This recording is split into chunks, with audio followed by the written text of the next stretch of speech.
Assalamualaikum warahmatullahi wabarakatuh. Halo teman-teman, perkenalkan nama saya Inge Siti Ansyah dari program studi pendidikan agama Islam semester 3 di Sekolah Tinggi Agama Islam Al-Azhari Cianjur. Video ini dibuat untuk memenuhi tugas mata kuliah kurikulum pendidikan agama Islam yang diampu oleh Dr. Haji Rudi Ahmad Suryadi, MPD.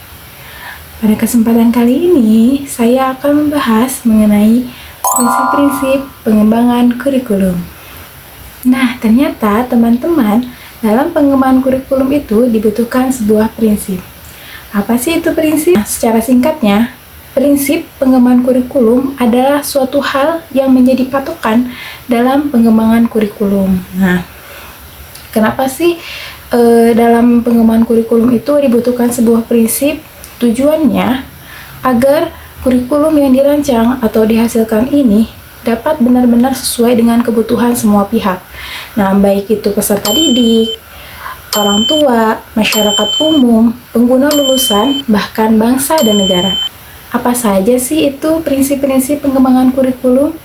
Nah, yang pertama, prinsip berorientasi pada tujuan. Prinsip ini berarti bahwa sebelum menentukan bahan pengajaran, seorang pendidik terlebih dahulu harus menentukan tujuan pembelajaran itu sendiri. Nah, hal ini dilakukan agar apa?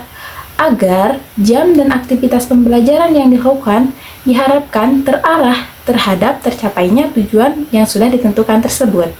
Nah, dengan adanya sebuah tujuan, diharapkan seorang pendidik dapat menentukan secara tepat mengenai metode mengajar, bahan pengajaran, dan evaluasi. Yang kedua, ada prinsip relevansi.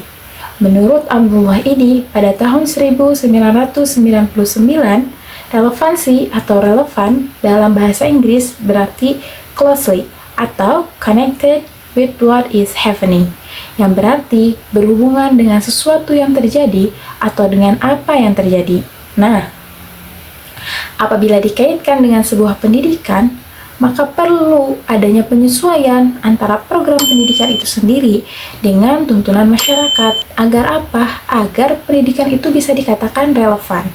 Nah, pendidikan bisa dikatakan relevan apabila hasil dari pendidikan itu atau pendidikan yang diperoleh itu bisa berguna atau bermanfaat bagi kehidupan seseorang, baik di masa kini maupun di masa yang akan mendatang. Nah, oleh karena itu, kurikulum ini harus bersifat anticipatory dan visioner.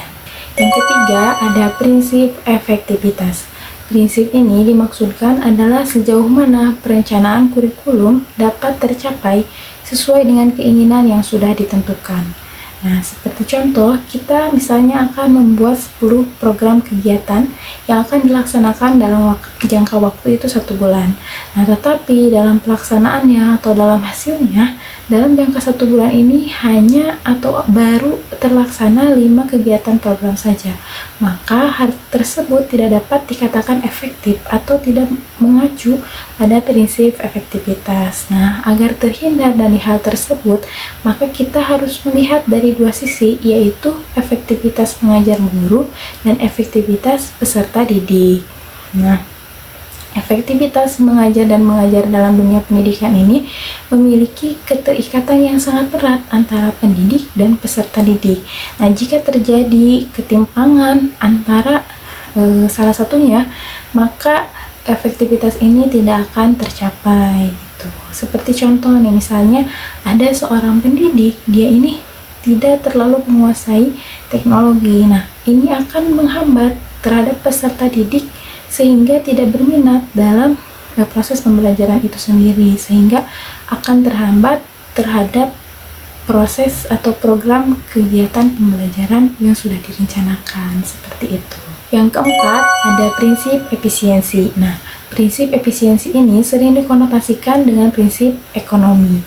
Pasti teman-teman sudah tidak asing nih dengan prinsip ekonomi ini, yaitu dengan modal, biaya, usaha, dan waktu yang sekecil-kecilnya akan menghasilkan hasil yang sebesar-besarnya atau sebanyak-banyaknya. Nah, jika dikaitkan dengan pelaksanaan kurikulum dan proses belajar mengajar, maka proses belajar mengajar akan dikatakan efisien jika biaya, usaha, tenaga, dan waktu yang dikeluarkan untuk menyelesaikan program pembelajaran dapat merealisasikan hasil seoptimal mungkin. Yang kelima, ada prinsip kontinuitas. Nah, prinsip kontinuitas atau kesinambungan, ya, bisa dikatakan seperti itu berkaitan dengan jenjang pendidikan dan juga mata pelajaran nih.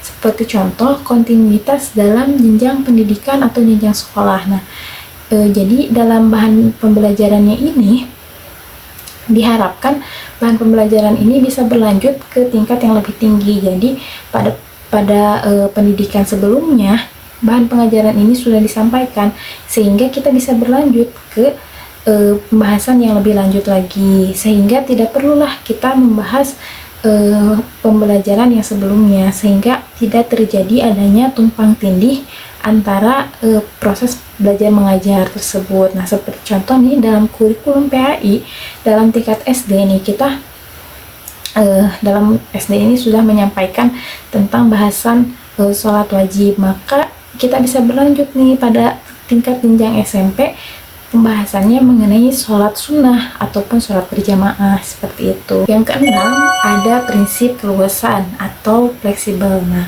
prinsip ini berarti dalam proses pelaksanaannya diharapkan tidak kaku. Nah, berarti dalam proses pelaksanaan ini harus memberikan kebebasan dalam ruang gerak.